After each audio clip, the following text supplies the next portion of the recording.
something you can't fix. If you can't fix what's broken, you'll go insane. It's Jay and Adam. It's Preview. It's Preview's Fix It with Adam and Jay.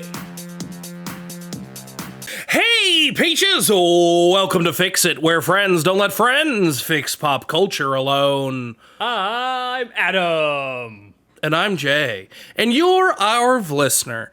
Hey, listener. Hi there, listeners. How we living today? How we doing today? We are shooting from both of our HQs at the moment because Jay's got COVID.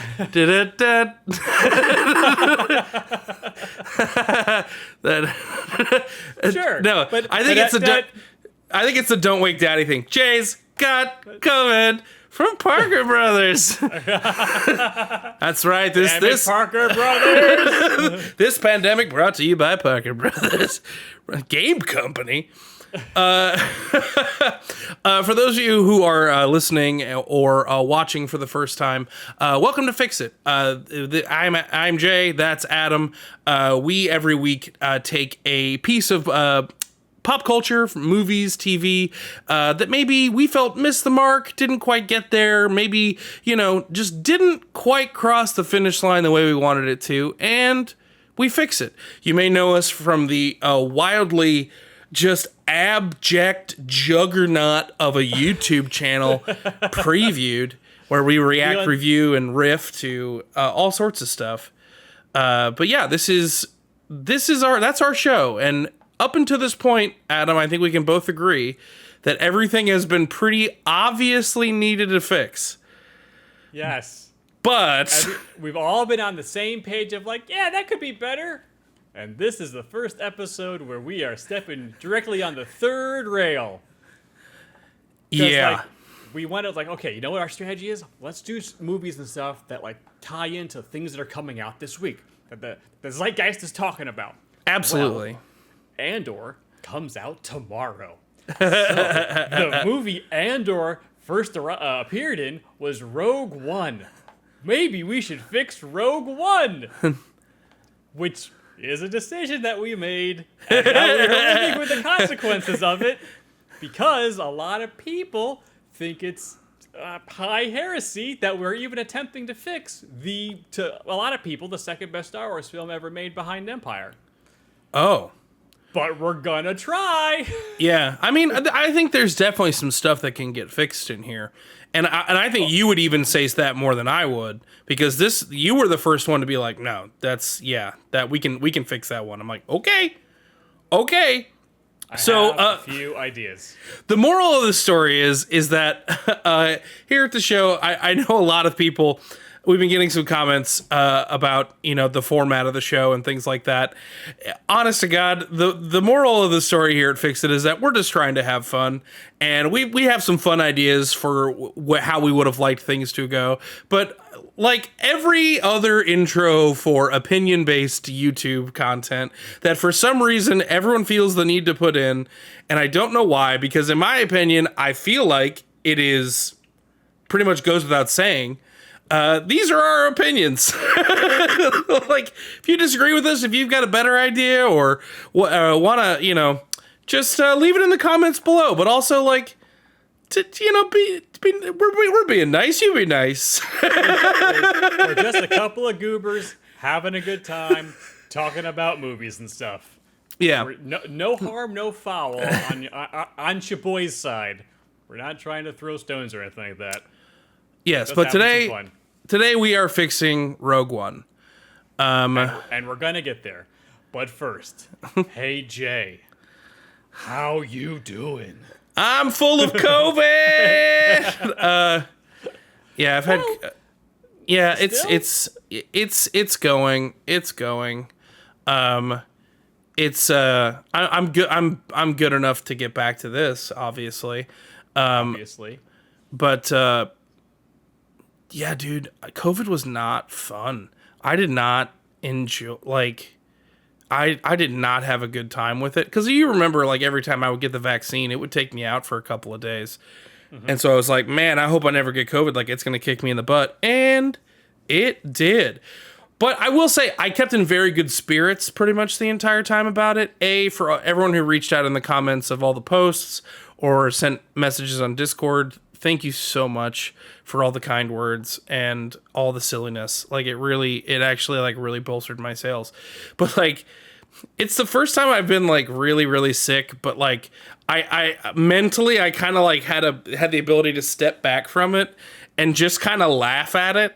Because you'd text me and you'd be like, hey, how you doing? And I'm like, not good. You were like, oh, okay. Like, and I was like, no, I mean, like, it's just like, it's funny how sick I am. And you were like, what does that even mean? Yeah, what? I still don't know. I'm like, it's just, I was like, oh man. Like, I was like, I had like the little scientist in my brain, like behind the curtain being like, huh, these numbers are wacky. Like, wow. Like, look at this date. Look at these data points.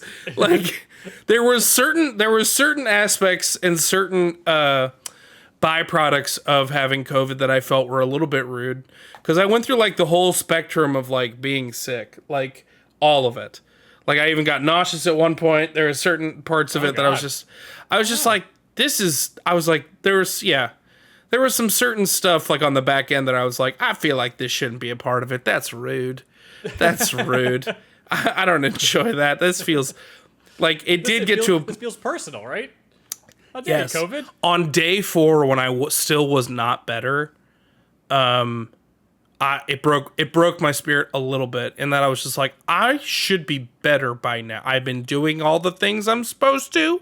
I've been sleeping like a good and drinking fluids like a good boy. It should be better by now, and it wasn't. And I was like, cool. Yeah. And then the reality of the amount of underwater we are content wise has not been helping me. Wow. Honestly, Jay, I was thinking about it today. Is like, okay, so Jay's feeling better. We're probably gonna start recording real soon. What's the schedule? Oh, you know what? We only really missed 2 things. Mm-hmm. Oh, we're not as far back as we were like freaking out last week. So we're actually okay. I know, we're gonna be fine, but it's more that I'm like, but I'm also like, I want to watch Cobra Kai. Dude, that's where I'm at. The most upset thing is that we can't watch Cobra Kai soon enough. I want to watch Cobra Kai. And it's like one of those things, I've been kind of sick, and I'm like, the only thing, like, you know, what'd be great right now? Laying in bed watching Cobra Kai. Like, that would be a really great, but I have to, this is not the kind of Cobra Kai reaction that you'd want to watch me watch, because it was basically like me, like, in my underpants, no shirt, like, just drinking orange juice just straight out of the thing. Like, get him, Johnny. Blah, blah, blah, blah. I feel like my catchphrase, it was just like, I'm so sick.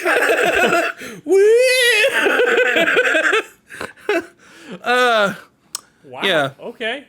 Well, how have you held up with me being completely out of commission? Well, for the most part, I was just running different simulations of variables and how to get back to nominal speed with all the stuff we needed to do. Oh, okay, cool. It's like, okay, so Jay's still sick. Okay, so everything pushes back one more day. Well, D23's coming out. Well, crap. That means we probably couldn't have done Cobra Kai anyways, so that pushes that back. I will say this, though. D23, we always think it's going to be a deluge of stuff, and it's never that much stuff.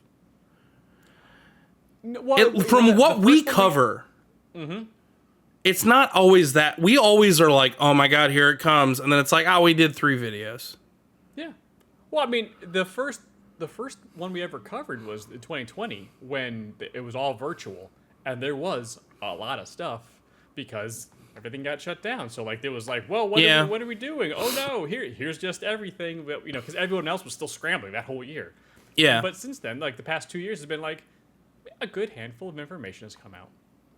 And, though, like, we probably were busy enough that we probably could have squeezed in a couple Cobra Kai episodes while the trailers were dropping. Sure. But like, we wouldn't have put out the videos because we were going to do the trailers and stuff. So, like, Cobra Kai, the only thing is we didn't get to watch it. We probably would have watched a few episodes at this point, and we just haven't had a chance yet. Yeah, that's fair. I just felt I just felt like I was really letting you down, and I felt bad about it, if I'm being totally honest with you. I'm also just kind of frustrated. Yeah, I know. If we're just getting like really real, it's hard to like. But also, and the reason I think I got sick was that like I mean I can only speak for me. But I think you've been in the same boat. Was just like we should have probably taken a vacation in there somewhere and we didn't. Because it's like just an been actual go away vacation. like an actual we're not making content for a week. Like we'll see you next week kind of thing. And like for me, I was like, oh, this is I guess the vacation that we should have taken. Like I've just been exhausted, and this is the vacation that we should have taken, but the universe is forcing on us in a time frame that's not completely convenient, but we'll make it work. Manageable. It's manageable. We'll make it happen. You and the captain make it happen. Captain Crunch. But yeah, so I'm okay. I'm getting better. That's the most important thing. Yeah. That Didn't kill me. Kai. Yes. I'm watching Cobra Kai. Honestly, the best thing that happened for me was I played a lot of Horizon Forbidden West, but also I watched The Karate Kid Part 3. And that has enhanced my ability to enjoy Cobra Kai and also enhanced my need to watch season 5. Like tenfold. Because like, oh yeah, man, Terry Silver's a psychopath. Yeah, dude. Oh my god, how are we gonna do this? Like it's so I can't wait to. By the time you guys are watching this on YouTube, like we probably have already started watching the season, and a video may have come out, possibly. But as when we're taping this, we haven't yet. So, Whoops. But yeah, I've been good. I've been just more concerned about you. When I couldn't reach it yesterday morning, I did get scared for a second. Oh yeah. Well, my COVID rule was Jaybird sleeps till Jaybird sleeps, and my phone died, and I slept. I just slept, but I slept for like 12 hours straight, and I hadn't done that since I got COVID.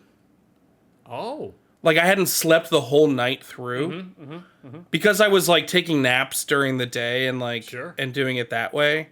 Like I wasn't like totally a human being. So like nighttime sleeps were hard because I wasn't really that tired. But like that was the first one where I was like, I'm going to stay up a little bit later than I normally would just so I'm like really tired and hopefully I'll sleep the night through and it'll set my cycle back and I'm good to go. But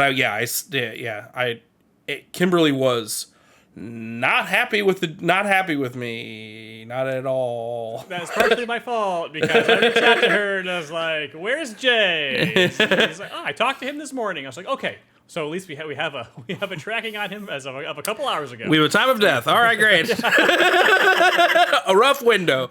I wasn't exactly there yet, but I was getting a little worried, and every method is like, so, well, I guess I'm going over and hit the buzzer. Like I was about to reach for my shoes, and he texted me, so I was like, okay, okay, whoosh, Whoosh. Okay.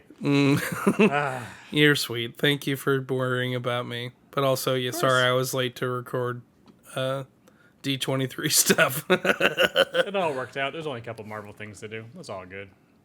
Yeah. The Marvel showing was not as good as I wanted it to be. I guess they did it all at Comic-Con, so. Yeah, I honestly just thought they'd do something with more with Wakanda Forever, just because it comes out in a couple of months. 100%. And that's one of the movies I'm most looking forward to because I think it's going to be really interesting. Yeah. That's the first true wild card. That's the most wild card of a movie we've had since Guardians 1. Let's be real. Mm-hmm. So, should be interesting. But, okay, Rogue One. Yeah, let's fix it. Okay, so we both rewatched Rogue One. Yes. I watched it last week. You watched it a little bit more recently to the time I watched it today. I watched it when you were like, hey, you're feeling better? You wanted a podcast today? I went, man. Oh, no. Oh, shoot Magoot. I forgot. Whoopsie doodles. All right. I'm the guy just waiting for that first moment of like, I'm okay. He said the magic word. He's okay. Work. Hi-ho. Hi-ho. Back to the mines we go. I will say this. I think when Rogue One hits, it hits harder than most Star Wars. Like its good Star Wars moments are some of the best Star Wars moments. This movie is gorgeous. Yeah. The best looking shots in all of the movies are in this movie. Oh Bar none. yeah. All the shots of the Death Star blowing stuff up, those are beautiful. It's amazing. It's incredible. And like them flying away from that explosion, like nuts. That was nuts. That was nuts. And I think for me, the third act is peak Star Wars. For me, the space battle in the third act is peak Star Wars and is the greatest space battle in all of the franchise history. I would agree. We disabled a Star Destroyer. I've got an idea. Get me a Hammerhead ship and push the disabled Star Destroyer into the other Star Destroyer, which then falls into the shield generator, is the greatest thing in Star Wars ever, and possibly one of the top 5 space maneuvers in all of science fiction history. And also, it was gorgeous. When the Star Destroyer shears off the top of the other, it's like, this is the greatest thing I've ever seen in Star Wars. And this also the fact that command comes from a Mon Calamari admiral just makes it that much more mwah.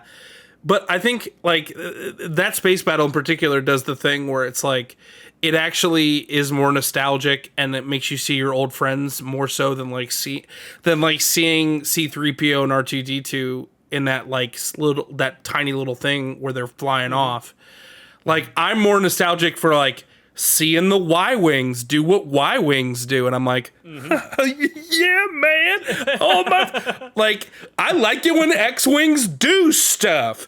I like it. I like just X-Wings, period, full stop. Or just seeing B-Wings go clack. I'm like, woo, woo, my best friend B-Wing is here. All my friends were going to go fight him. Woo! I don't even care about the pilots. I like the ships. But yes, you very much do. Red 5, where you going? I know where he's going. Bye, Red 5. I love it. Give me more of it. That space battle was amazing. It was the best. And hell, and Vader's hallway scene is probably one of the scariest things I've ever seen. Period. Oh, yeah. Well, that was just like, man, well, these guys are all dead. The only doofa. Yikes. The only scarier Vader I think we've seen was in Obi-Wan when he was just marching through that town murdering people. Yes, you are correct. Yep. There was no that was nuts in that hallway, but I was like, this is all military to a degree, so okay, but when it's just hey, I'm just the baker. Oh no! And your little boy too. What? Yeah. He didn't do anything. But I think as much as I liked about watching this movie today, I think we can both agree that part of there are things about what doesn't work about Rogue One is that I don't care enough about this cast to really get there emotionally at the end. Because I actually like that none of them make it. Spoilers. I like that. I think it's very poetic. I think I like people showing everyone make the sacrifice. It adds weight to all of the conversations in A New Hope, being a lot of people gave up everything so we can have these plans. It makes it a holier thing and to me. Yes. But we don't care, so it takes away the emotional investment of it. Yes, my top line thing of why Rogue One doesn't work for me is because I didn't know the characters well enough to have that emotional resonance when they all make sacrifices. The fact that I actively have a list open on my phone of all the characters' names because I can't actively remember them, and I literally just got done watching this movie an hour ago. You know what I mean? Does the pilot have a name? Yeah, it's a Bodhi. Oh. Yeah. Okay. Bodhi Rook is the name Oh. of the pilot. Okay. And I know Donnie Young, Chirrut. His friend's name is Baz, and I think it was mentioned once towards the end of the battle in Act 3, right? It was only named. I only heard it once, I think. Donnie Yen. There we go. Because the thing is that I think you actually have a cast of characters in this that like could have really gotten there emotionally Yes. if they had given it time. Yes. Because I've been going back and forth debating whether or not I want to add more like people to like the crew, or if I want to change people up, and I'm like, I honestly don't think you need to. I think you just need to let a lot of these characters breathe a little bit more, and figure out and give them a little bit more of a poetic ending for what they were like, for their journeys. I don't know. I feel like I'm rambling. How did you feel about rewatching this movie? I was like, oh yeah, this is the best Disney Star Wars film by far. By far. Oh yeah. But for me, and remember guys, this is where we're going to start getting into the why we don't like things, so this is my personal opinion. just a reminder, this is my personal opinion, and should not take away from your enjoyment of this movie. We had a trying to very head long on- conversation at the beginning before we taped this of me being like, Adam, you gotta remember this is fun. We're having fun. fun. Don't get Yes. angry. No getting angry at Star Wars. It's been years since I watched the sequel trilogy. A lot of the anger is out of my system now. This is gonna be more fun. I'm gonna back up what I say with like some just stuff I noticed from the storytelling perspective. Yeah, of things, absolutely. just how it was structured. You don't gotta convince me, baby. I'm right here with you. I'm just putting all my cards out so we kind of can head off any of the stuff in the discussions in the comments on Discord and all kind of stuff. Because everyone loves Star Wars and it's great. Yes. We still everyone gets their hackles up when it comes to Star Wars, depending on what side you're on, if who likes what and who doesn't like what. So it's like, Yeah, I wanna make it's- sure I'm not trying to get anyone's hackles raised. This is my personal opinion. I Yeah. don't like this movie Okay. for two reasons.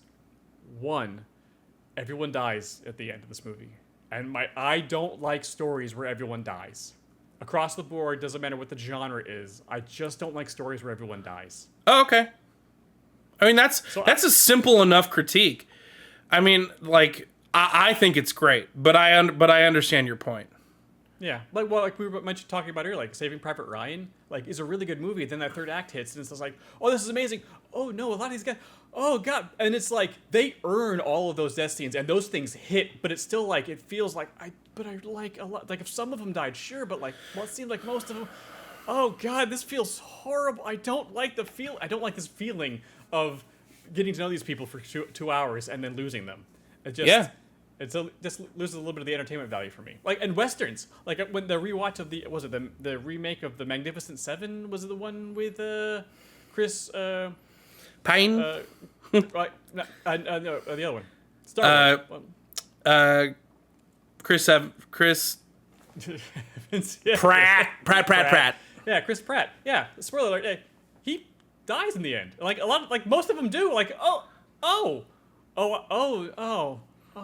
this is man. not as much fun as when everyone dies. But so that's the main reason why everyone dies. I think the reason I don't like this movie. Okay. But the other reason is like just structurally, like I feel like we could have had a chance to like know all these characters more. Yes. But there was too much Star Wars in this Star Wars movie, where like we're hanging out with Krennic a lot, and like we didn't need to. He could just kind of like been this bad guy who's in charge of the Death Star, or Galen's taskmaster or whatever, and we could have left him there, and like we could have used all that time to get to know our characters and have interactions with them as they go about trying to figure out how to get onto the planet and do all the stuff. But they gave so much time to Krennic and Tarkin and Vader. It was like I would argue this movie does not need deep fake Grand Moff Tarkin in any way. Doesn't. Like I don't think it does at all. I mean, if anything, if you're going to use it, just use it as they're talking like through a screen or something and call it a day. Like I would agree. I actually like the bad guy stuff.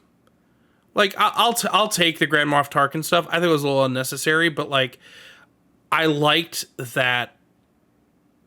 I did like his little arc of him trying to get this, doing whatever he like, becoming whatever he needed to be and do whatever he needed to do to build this Death Star to gain favor in the Empire, and then in the end they're just going to take it from him. I was like, that is actually a pretty interesting arc for a villain. Oh, sure. And that is actually more telling about the Empire in this than anything, which I thought was pretty cool. Yep. So I'm like, for me and iFix, I'm keeping the majority of that stuff because I think his arc is actually pretty cool. Okay. I mean, like, everything you just said is cool. I just think we could have done it in less time and given more screen time to our main characters so that we would get to know them more. 100%. How do you feel about this movie? I think the third act. I think the third act of this movie is 100% peak Star Wars. The battle sequences is crazy. Like, I feel like all of the stuff inside the base is really, really fun. The one thing that drives me crazy about Star Wars, though, and I understand that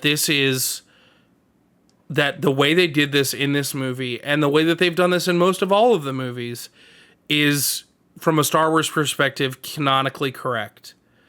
But you are telling me that I can build a spaceship that can go faster than light, but in order to send a communication of any size, I have to have a relay dish the size of a small moon.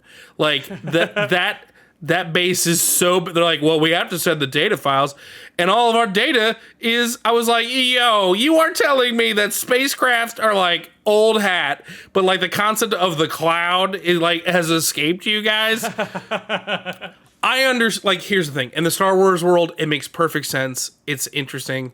I can dig it, but like, it's hard for me as an audience member to be like, guys, I can send the Death Star files from the phone in my pocket right now, and we don't even have anything close to technologically what they have.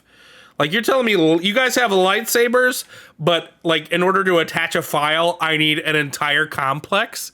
Like, that ain't it. Wait, I still gotta dial up? What is this? Yeah. Spin. Yeah, I don't know. I love that machine. It was so cool, and that sequence is great, but I was like, wow, this seems unnecessary. But that's Star Wars, you know? That's kind of how it goes. That is Star Wars. Oh, is our producer Brian texting us right now? Yes, he is. He is. He's trying to remind us, like, hey, we forgot to ask him for some beautiful bean knowledge. Yeah, you know, I think honestly that's the best timing ever. The Fix It text thread has reminded us that maybe we should know some more fun facts and details. And Brian, can you roll that beautiful bean fun fact footage? Thank you, gentlemen. Today we are trying to fix 2016's Rogue One, A Star Wars Story.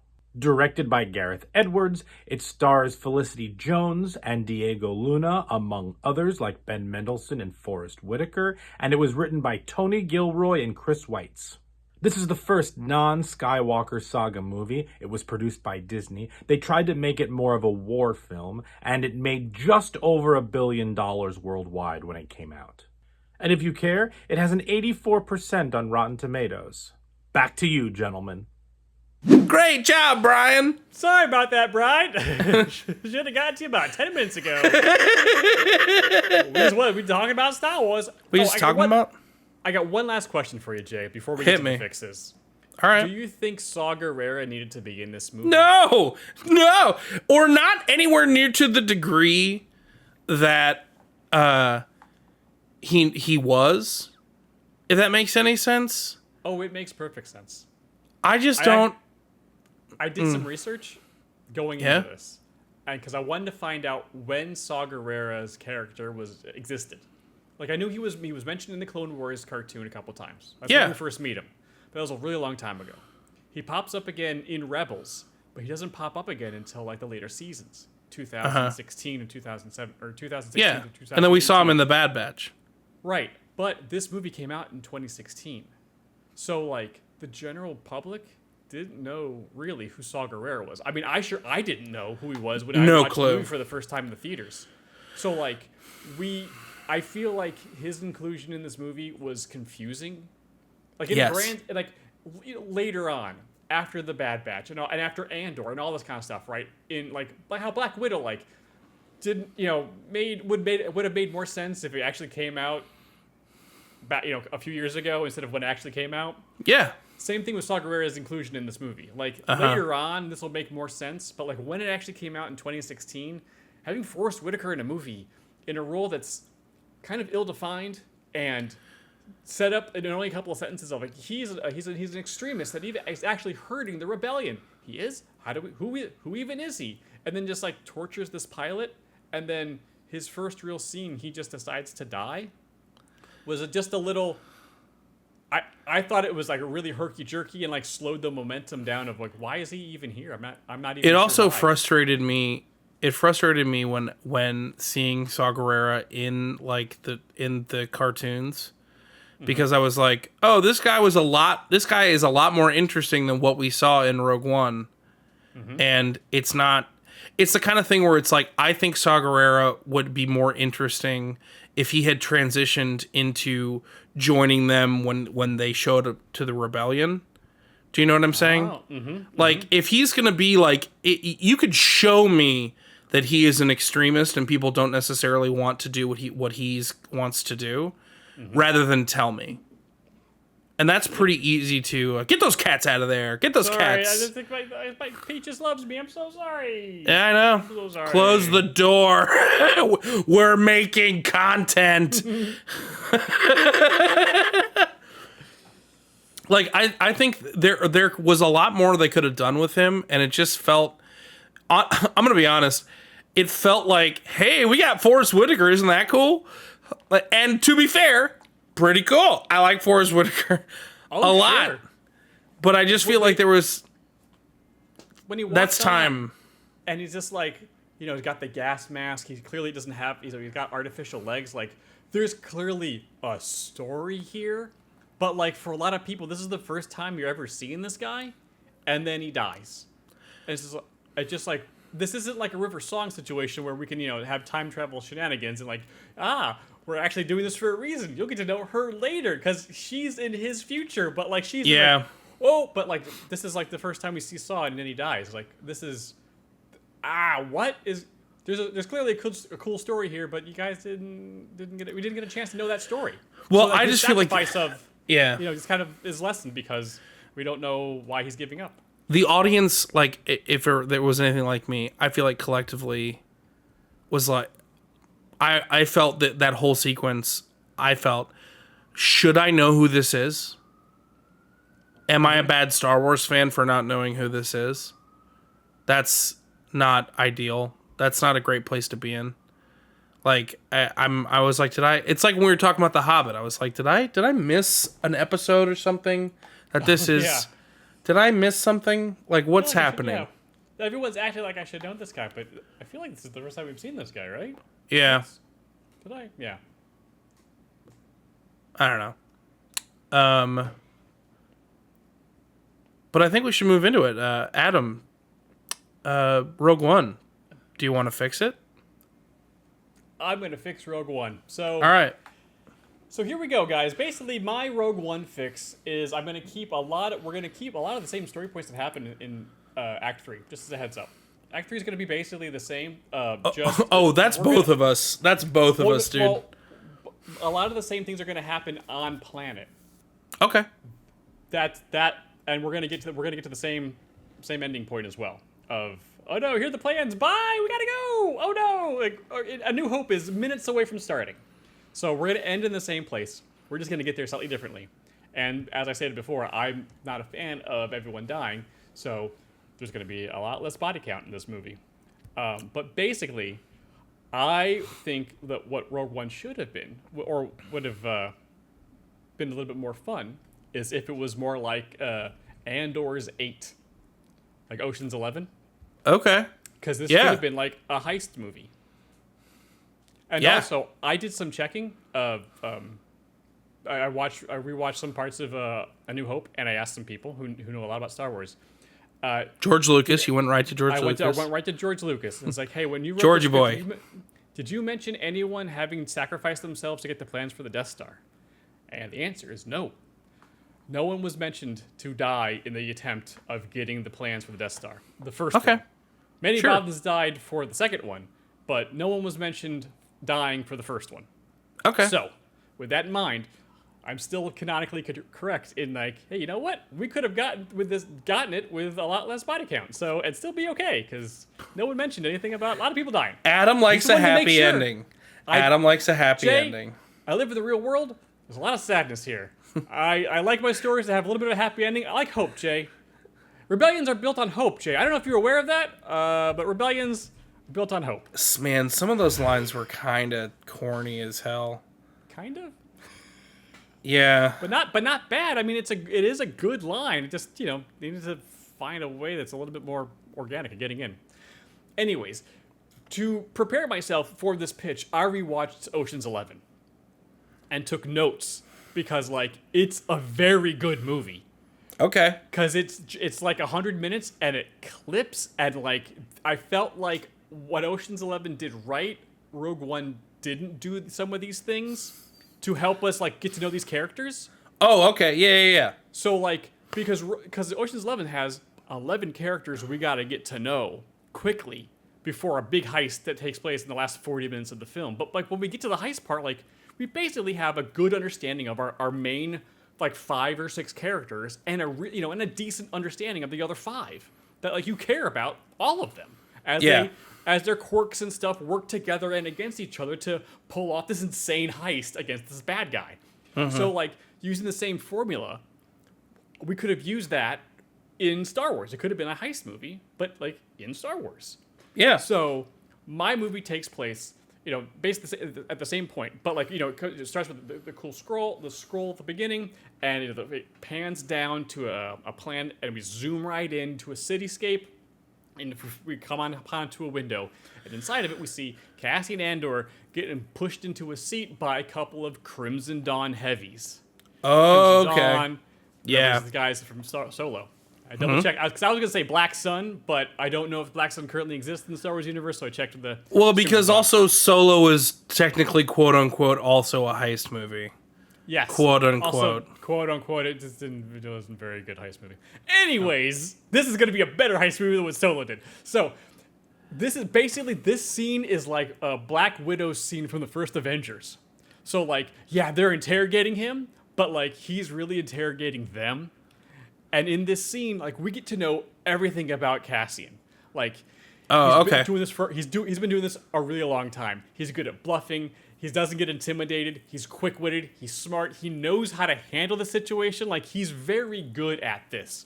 And through this scene, we come to understand, or he learns, or gets proof of the worst-kept secret in the galaxy, that the Empire's got a secret super weapon called the Death Star. Yeah. So he walks out of the building, cool as can be, because he's Cassian Andor, who is awesome. And he just goes back to Yavin 4, talks to Mon Mothma, talks to Bail Organa. I was like, guys, you know that rumor we heard about? There's some big super weapon out there? Yeah, it exists. And now we have proof. And I got a lead and a source and a location. I got to go get this guy. And we have plans in the works, but I'm going to need help to get all of this for us so we can do something about this. And now we're maybe 5 minutes into the movie, and we're just off. And now it's the Cassian Andor, you son of a bitch, I'm in montage. So basically he just goes around to all these seedy ports of call in the Star Wars universe. We go to Nal Hutta, right? We can go to Tatooine if we wanted to. We can go back to Coruscant. We can just bounce around the galaxy to different ports, different seedy bars, whatever. Yeah. And just like in Hell, Ocean's go to 11, Coruscant. Yeah. yeah, we see him pick these guys up, And basically, he's getting like let's see. I wrote down what his crew would be. Let's see. Okay, so he picks up K2, an explosives expert, a tech guy, a pilot, a comms guy, an ex-Imperial agent. That's really important. A hacker, and then Jyn Erso. And Jin's the last one. Okay.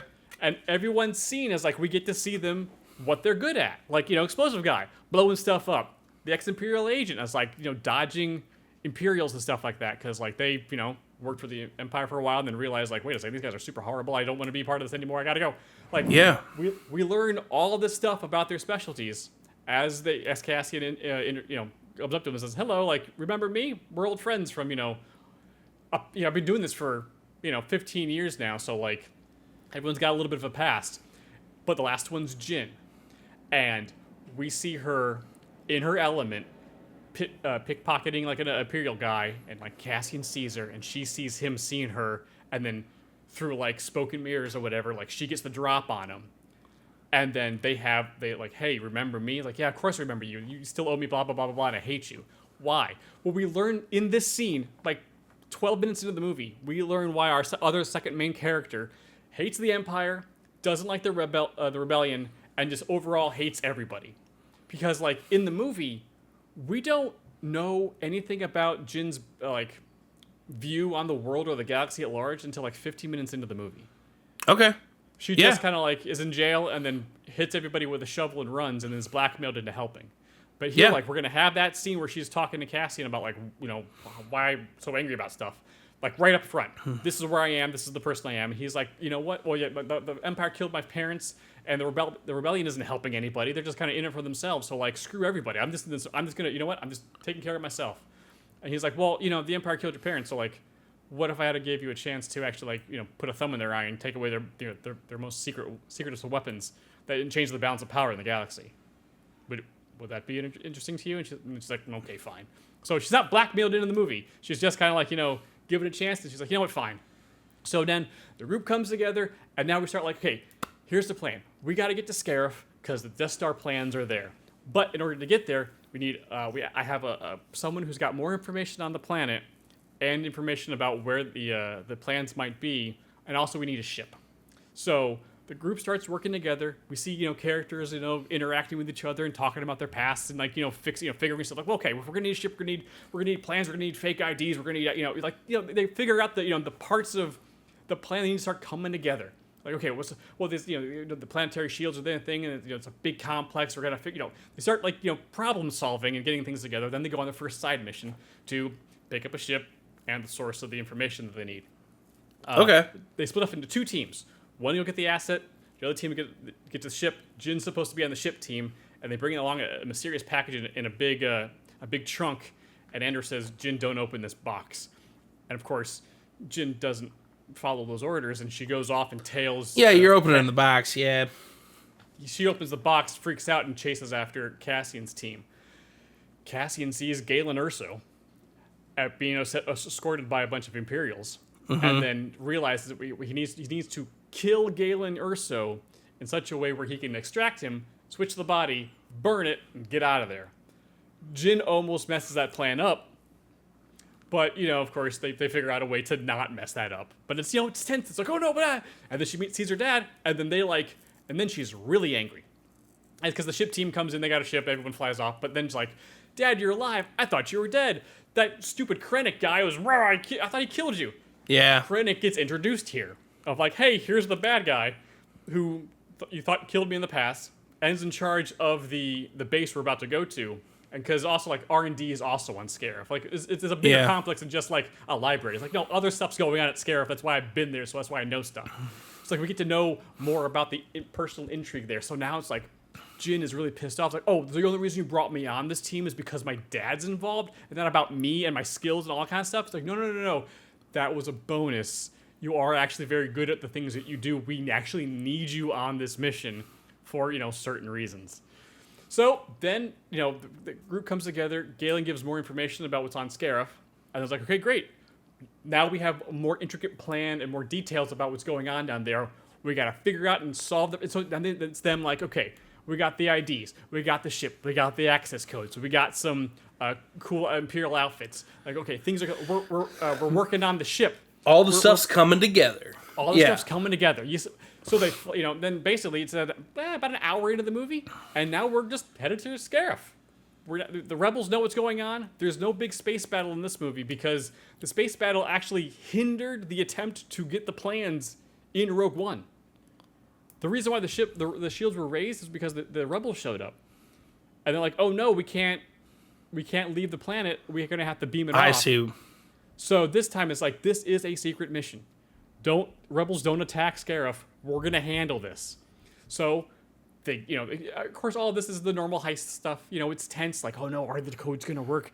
Are they buying this thing? The Imperial agent is like, trying to talk their way into the planet and stuff like that. And Can I add something into your fix that I like that doesn't fit in mine? Please. Do you know who your hacker is? Who? It's the younger version of the guy. If you're gonna tie stuff together, if they were thinking ahead at all, it's the younger version of the guy that Finn and Rose go to talk to in The Last Jedi. If you had thought about it, if those movies had any brain behind, like, if Star Wars had a Filoni, or no, they do have a Filoni. If the Star Wars had a Feige at the time, no, they had at the time, yeah. If they had a Feige, that's who your hacker is whatever that guy's name was. The boys are referring to Benicio del Toro's DJ, who Finn and Rose find in Canto Bight in The Last Jedi. He's who I was thinking of, like the good version of that guy. The guy that's like, he doesn't double cross anybody. So they make it onto the planet.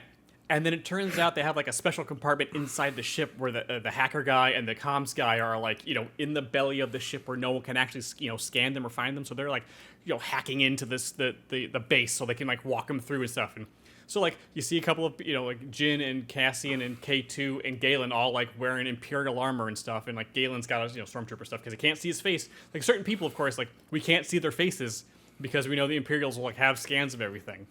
So like certain people got to have helmets on. So that they go into the base, and then a lot of the same stuff happens now that happened in the movie, like getting across, getting certain checkpoints, finding the right vault. We have a mouse droid following them, the hacker's piloting, so he can help like guide them and like boost into things while K2's like doing stuff and like being cool and stuff. They find where the vault is, then they find where the vault information is, like the same scene, right, where K2 is like doing the thing, and all of a sudden 2 purge troopers show up. You're like, oh no, but it turns out it's like the explosive expert and the ex-Imperial agent because no one messes with purge troopers, and they show up a lot in this movie, and they are spooky scary. But like, oh, it's our good guys. Oh, we know where the vault is. We're gonna go blow up the doors to the vault because you got to blow something up. It's a heist, right?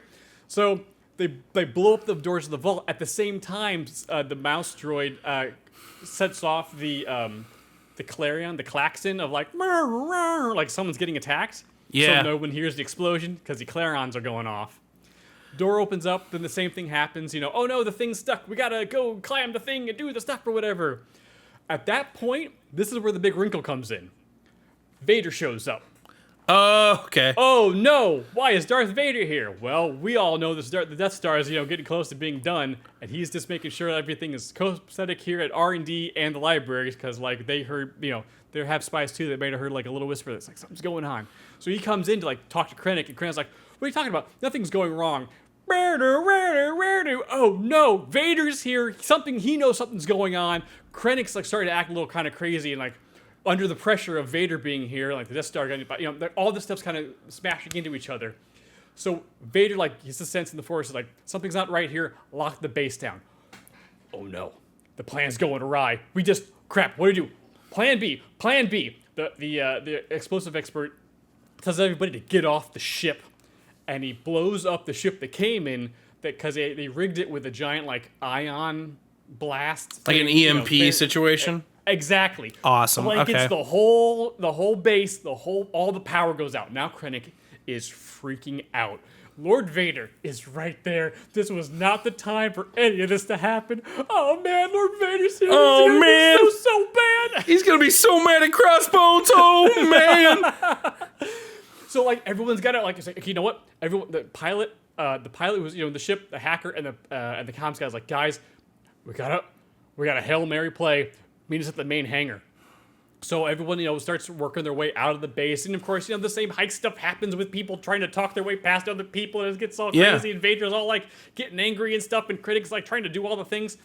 And then everyone's getting close to the hangar, and then the power comes back on, and Galen sees that they're about to get caught, and so Galen decides to say goodbye to his daughter and make the sacrifice play to draw attention away from Jyn and Cassian and K2 and get Krennic's attention elsewhere. Oh, wow. Okay. So everyone goes after Galen. He's tearful. And then at this point, we've seen them bond. We've seen them, be father and daughter for enough of time that, like, this is now sad. He is going to sacrifice himself for his daughter this time. He goes off. They make it to the hangar. And they're like, what's going on? And you see somebody out of Vader's ship, like, guys, come here. We hijacked Vader's transport. We gotta go. So everyone boards Vader's ship. Galen gets caught and brought up to the command center or whatever. They take off, and from at a distance, we see them from the control center. From a distance. Because remember, we know Vader can pull a ship down. We've seen it happen. Yeah. So they gotta be pretty far away from Vader when the ship takes off. And then we see the explosive expert guy pull out another remote and blows up the comm satellite. So there's no communication between the base and the stuff in space. So they get to the shield generator, and they're just like, they're trying to talk their way past, and they can't. Then the hacker guy uses a program to deep fake Vader's voice to talk their way past the ship. Because I'm surprised no one's ever faked a voice in Star Wars. To get past the shield generator, just as power comes back on. And Vader's like, close all the shields, and blah, blah, blah, blah, blah. So, they skim right, just as the shield's about to close, they skim right past, do some cool, the pilot gets to pilot, do some cool stuff, some barrel rolls, because those are always a good move. Goes into hyperspace, Vader comes back up to his ship, they're following Vader's transport with our main crew, rendezvous with the Tantive 4, hands off the plans, they have a couple of words. We don't really see Leia. Maybe we hear her. Maybe we do the screen thing like you did with Tarkin, so it's a little less jarring. Yeah. To see a deep fake. I didn't mind Leia. the deep fake Leia. It was on screen just long enough, in my opinion. It shook me when I saw. Tarkin it the first time. Tarkin was on camera for like 25 minutes. It was too much. I was like, yo, he looks like a vampire. I'm so sorry, y'all. Yeah. So they hand off the plans. Leia says, "Good job." Everyone's like, "We did it! Good job! Go Rebellion!" And then the Star Destroyer shows up, and they're like, "Oh, we gotta go!" Everyone splits off, and Vader makes the call to follow the transport ship. And then New Hope. We're right into New Hope. Boom.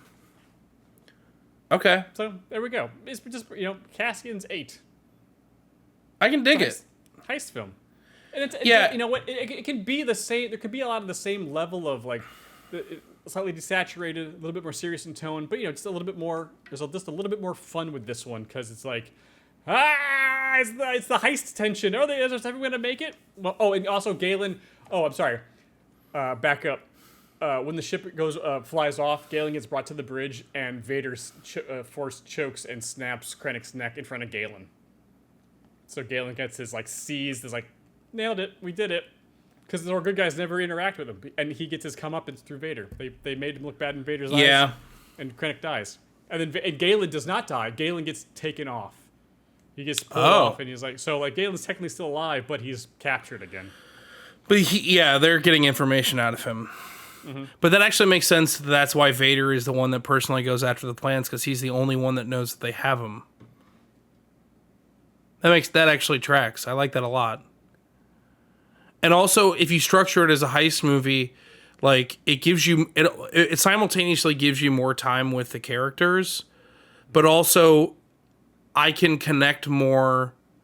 If in that genre, I can connect to characters easier because I know you only have to give so much in a quote unquote heist movie that that level of development could be acceptable. Yeah. That's because balancing enough characters with their introductions with showing and telling kind of what they do, because you can do a lot with a little time of in the Ocean's 11.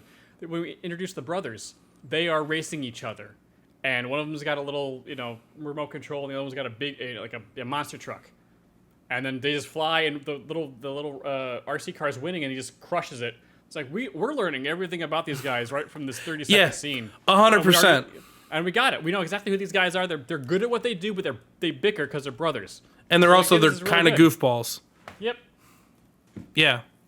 So, for my fix of Rogue One, I'm actually keeping all the same characters. Mm-hmm. I'm changing. Honestly, like, the storyline is similar. I'm just restructuring it. Okay. I mean, my movie opens with the crawl because that's how Star Wars opens. Yep. I'm keeping the same opening where what's his name? Krennic. Who's Krendor? I don't know. Krennic. From Krull. I don't know. Krennic comes to get Galen. All of that stuff is staying the same. I still like the idea that that Forrest Whitaker finds her and takes her under his wing. Okay. I like that. And but after that sequence, we are getting like a little bit more of like a sped up montage after that. Like, this is like a little bit of a prequel to give you story, but then we cut right to Andor. Basically, Andor and his crew, who are obviously already at Saw Gerrera's base. Okay. They are torturing the Imperial pilot for information. Oh, okay. From jump. Okay, so like we're getting a really fierce interrogation scene with the pilot not with Saw, but with Andor. The two of them going back and forth, which we can that would allow us to give little snippets of Andor. We would have a good idea, figure out his character a little bit, figure out a good amount of the backstory of what's going out from this. And I think you have this pilot being as forthright as he is in the movie. He's like, look, I didn't want, like, I figured out what we were making there. And I would structure him more as like, kind of like, yes, he's a pilot, but he's a little bit closer to Galen, like his personal valet or something to that degree. That makes more sense, yeah. So he has a little bit more information from Galen because like he's kind of clued in with him. There needs to be more of a relationship between those two. Yes, agreed. And so Galen didn't have the ability to get away, but this pilot, like, taking it on his own conscience, being like, we need to get Galen out of here, and I'm the only person that can help. And I think they figure out that, like, and I like the idea of, to add a little bit more of a playful energy to this group, is that, like Andor comes out and is like, I mean, he's kind of giving us all the information. I think he's telling the truth. Do you want to have a little more fun with him? And like and then we meet all the other characters like doing their own weird version of like interrogating him for answers, because like you have Baze like being big and burly and scary, and then you have man, I can never remember any. You have Donnie Yen's character just sitting there quiet. Sorry, COVID up. It's true. We have a couple of dynamics that I want to set up very early on in between the characters. Is that I like in this, I want to make Chirrut and Baze. I want them to be twin brothers. Oh, I want them brothers in this. Okay. And I want Chirrut to be talking about the Force like a lot, and I want it to visibly upset Baze. I want Baze to not want anything to do with it every time he brings it up. Okay. And is kind of a jerk about it, but they're brothers, like they are fraternal or infraternal, like twin brothers.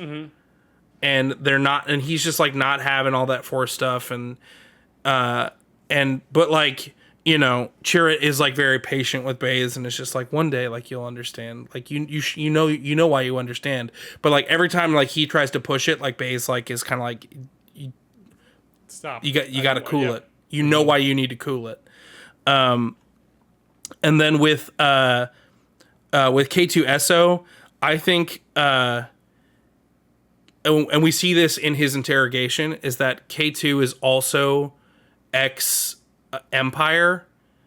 And so he and the pilot start to understand each other, because like they both were like under Empire control and have found their own destiny. So I think K2, while being kind of snarky and things like that, like actually finds a connection with the pilot.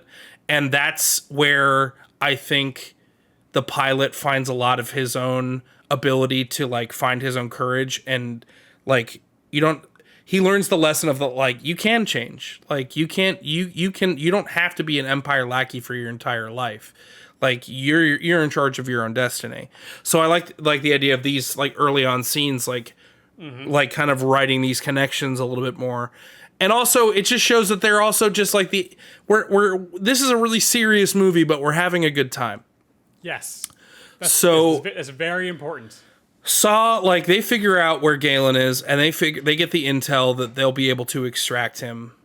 And Saw uses his rebellion contacts to get them like a small force of rebellion fighters to go get Galen. So we're getting Galen, like, this is like 20 minutes in.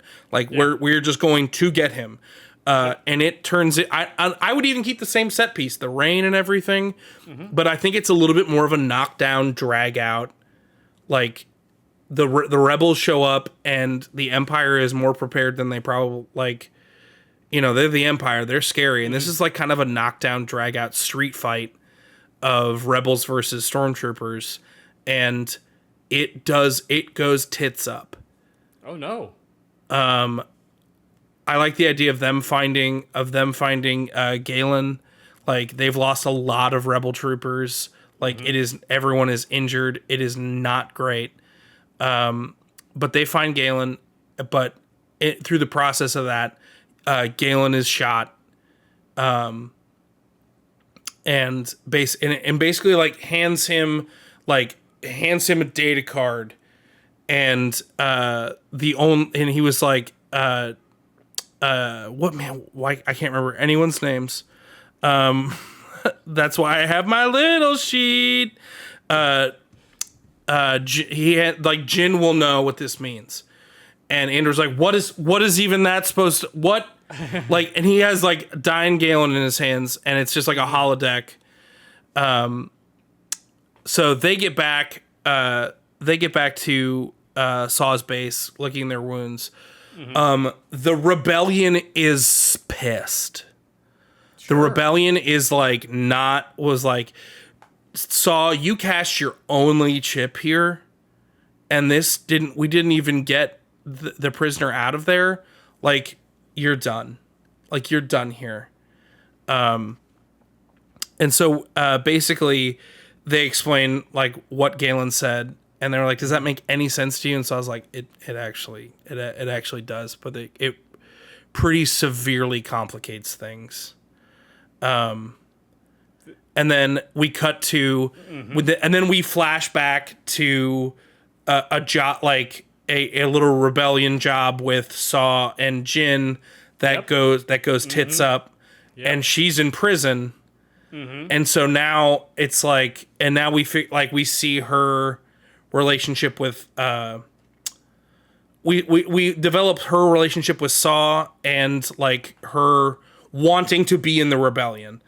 But she's obviously she's in prison, and we got to go get her. And it's like, we have no backup this time, you guys. We have no backup. Like, we burned our backup. We burned our backup hard. Like, and if we're going to do this, we're going to have to do this. And as the conversations between Kay and the pilot, like, the pilot's like, well, I mean, like, you know, like, if we could get, like, I could get us a ship, and I like the idea of like I feel like I think Rogue One was directed quite well. Oh, But yes, I think very much so. if you were to pick another director, I think like a guy Richie? a guy Ritchie Rogue One would be really fun. I mean, everyone's already British, so like it totally works. Why not? And so we like our team has to go break out Jin from prison.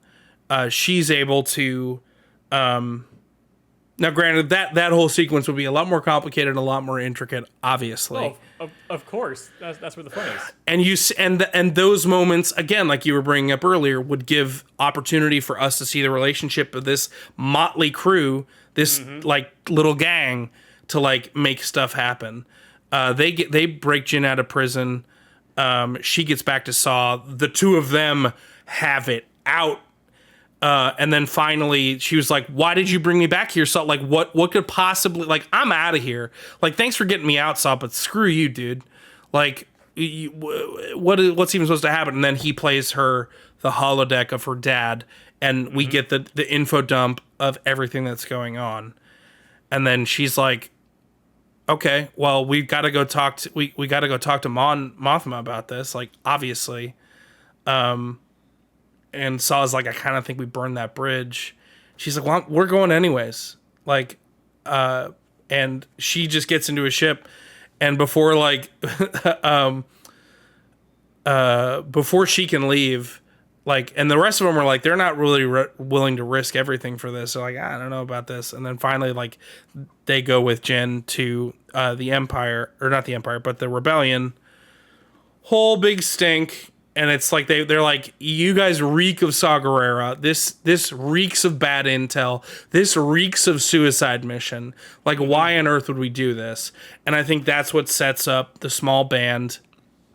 And that's what like, you can even keep that scene pretty similarly. And then, honest to God, I'm keeping, like, we're moving into the third act here, and I'm keeping it for the most part the same. The only things I would change, my biggest frustration with this movie. Okay. They talk about how the Death Star was coming in from hyperspace, and then they're like, "Oh, we got here from hyperspace," and then they just like, "We're arriving from hyperspace," and then they just cut to like a shot of the Death Star above the planet. And I was like, "I want to see the Death Star jump to hyperspace," and I don't think that's too much.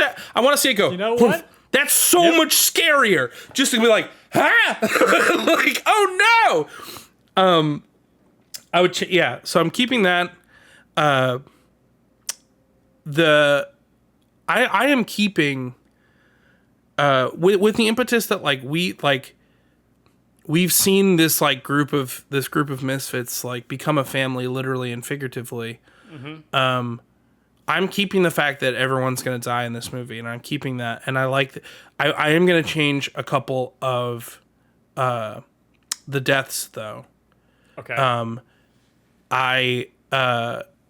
The one thing I actually like, I like what the pilot has to do, and he's the one in charge of like communicating to the ships above that they will be communicating. I think that's great. I think that the pilot is going to get a communication, like the pilot and K2 are actually in communication.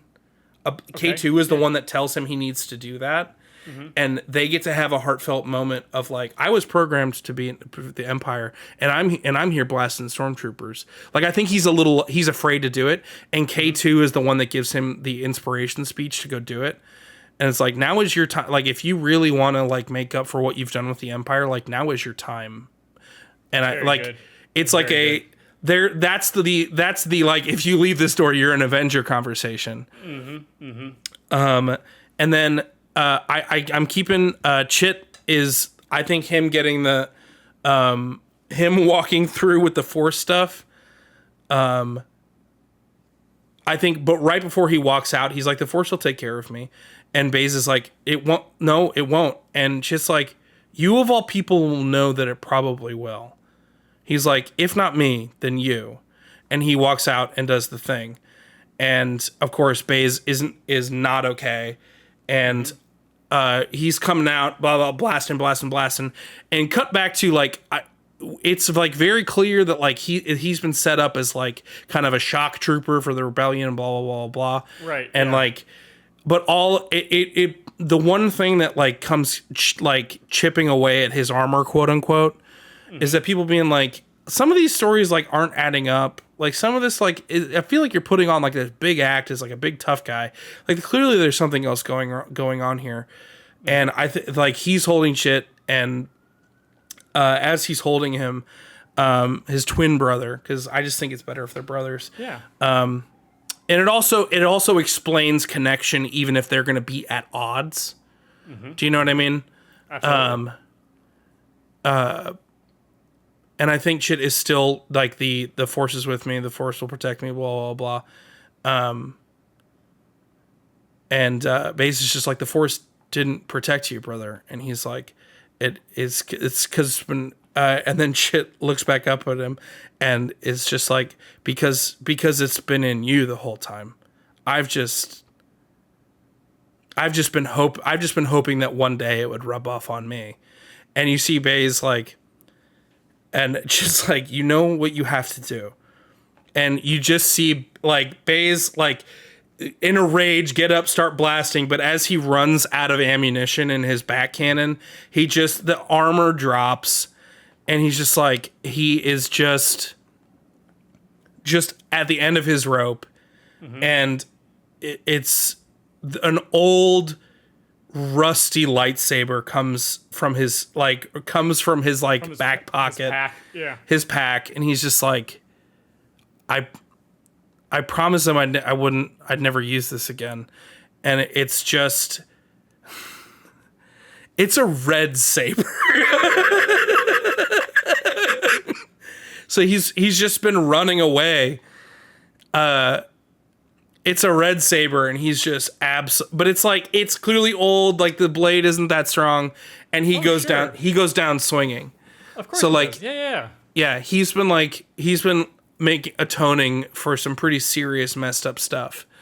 And I like yeah. And he's just like, you can't hurt anyone. Like, shit's like, you can't hurt anyone anymore. Like, we're not making it out of here. Yeah. So that's how they go down swinging. And then, honest to God, I think one of my favorite things about this movie, truly, is that the fact that this movie like ends right where episode 4 starts is pretty incredible to me. That's why I think in my fix, like, making their sacrifice really meaningful really adds a lot of weight to the 4th movie. And I think it really, and they talk about hope, and that's all these things, but it's like, it's so interesting for them to all be talking about hope in a hopeless place. And then when we move into this new movie, it's like, so many people had to find hope in a hopeless place for Luke to be that inevitable hope. It's something that's come up as we were talking about Star Wars, that like in A New Hope, Luke is the hope. And it's something I cannot stop thinking about. And it makes me kind of tear every time I talk about it. But like, it's like one of those things where it's like, this didn't just happen. This wasn't just like easy starship stuff. Like, it's not just space magic. Like, a lot of real people made a lot of real sacrifices to save humanity and kill 64 million stormtroopers in the process. Is that the official count? Of, 64 million stormtroopers on the Death Star when it exploded. Wow. Yeah. That's why Wayne only has one little less star on his X-wing. Yeah. Yeah. Yeah, because it would be it'd be too many. The whole X-wing would be covered. Yeah, just be whole covered with just just one little Death Star. Actually, One little. 2. He's got 2 on him. Deuces. Because He didn't I'm kill just that saying. second Death Star, though. He was on it, though. Wedge flew down there, man. Wedge deserves having a No, Death Star I was thing. saying Luke didn't. Oh, no, yeah. Yeah, they were all, yeah, I know. Yeah. Wedge survived. But yeah.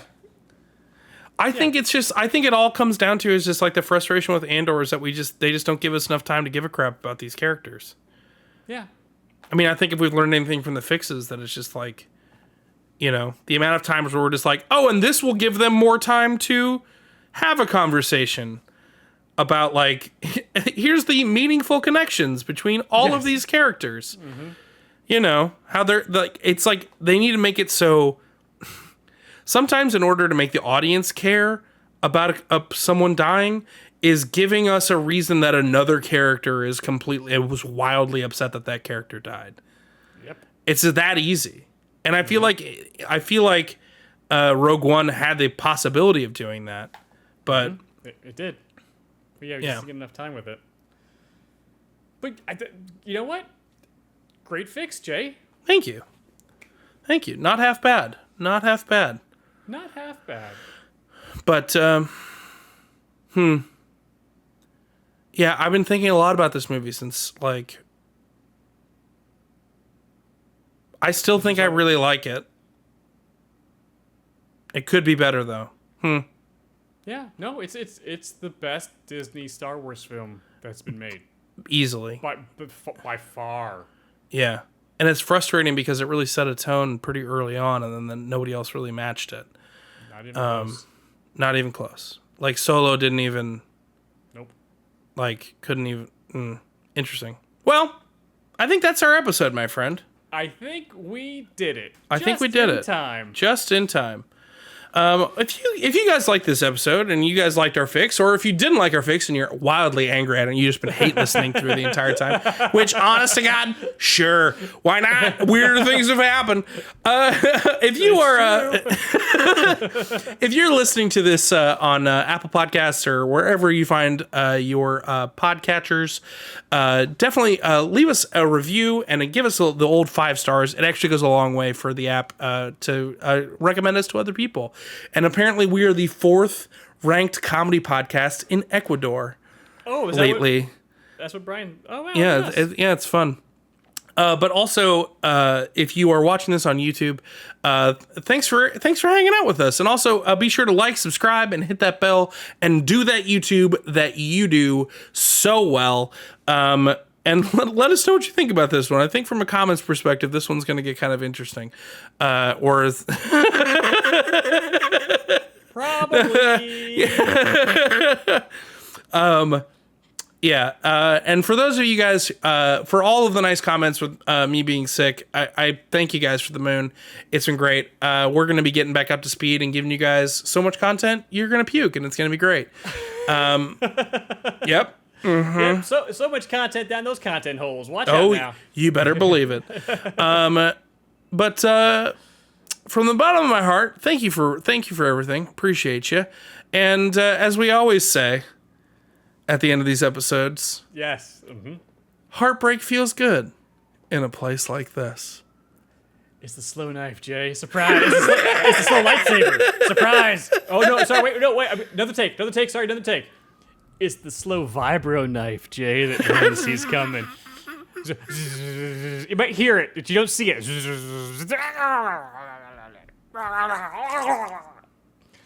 That was a lot of sound effects from you in a way that I don't. Yeah. All right. I'm gonna talk to you later. Okay, my headphones fell off. Oh, no! Oh no! All right, we'll see you guys next time. Mwah. Bye.